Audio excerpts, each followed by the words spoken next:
Le Mans. This year, the Mecca of motorsports celebrates the 90th anniversary of the world-famous 24-hour classic race. 5 days before the starting light turns green, the heart of the city transforms into a pulsating motorsport spectacle with the scrutineering, extraordinary and unique in the world.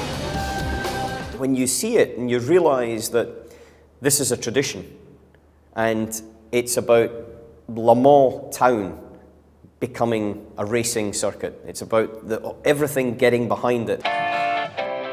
The city of Le Mans is noticeably associated with the race. It can most clearly be seen at the obligatory driver's parade. So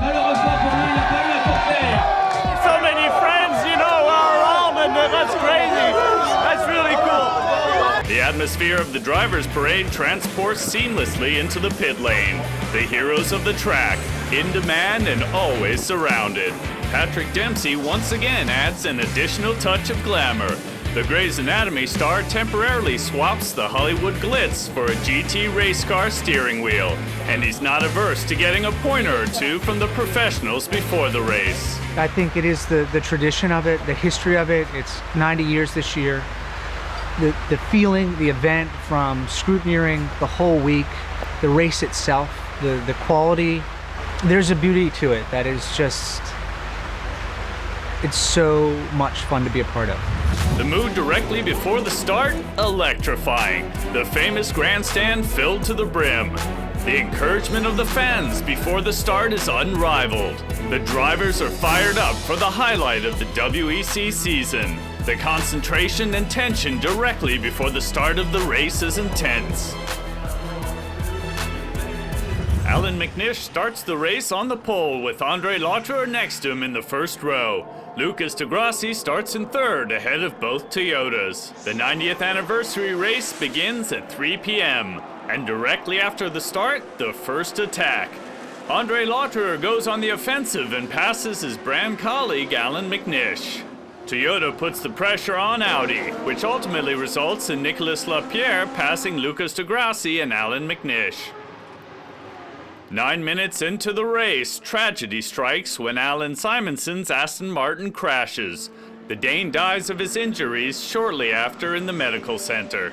After the shock, the safety car rolls onto the track for the first time. Fierce duels for position follow.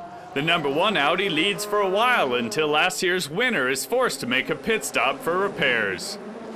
Falling several laps behind, last year's winner is finally able to get back into the race. During the night, the number 2 Audi R18 e-tron Quattro leads the race ahead of both Toyota Sport prototypes. More safety car phases follow, more than at any other time in the history of the race in Le Mans. The last big safety car phase takes place after the number 7 Toyota slides off the track 75 minutes before the end of the race. Nothing else changes at the head of the pack, and so it's official. The Audi trio of Loic Duval, Alan McNish, and Tom Christensen celebrate a historic triumph. The 12th victory for Audi is perfect.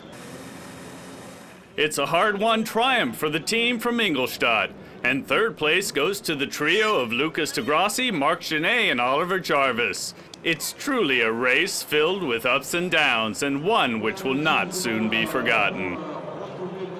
I went into this race, I wanted really to race for my dad, because he passed away this year.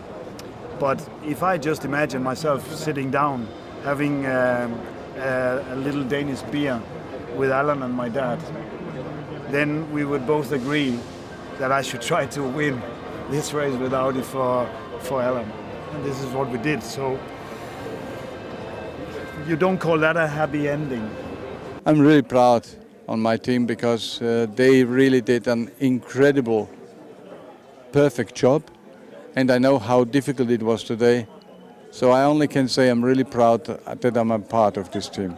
The 90th anniversary race in Le Mans is history. Because they win 50 points in the race, Loic Duval, Alan McNish, and Tom Christensen enter the next race of the WEC season in Sao Paulo at the top of the championship ranking.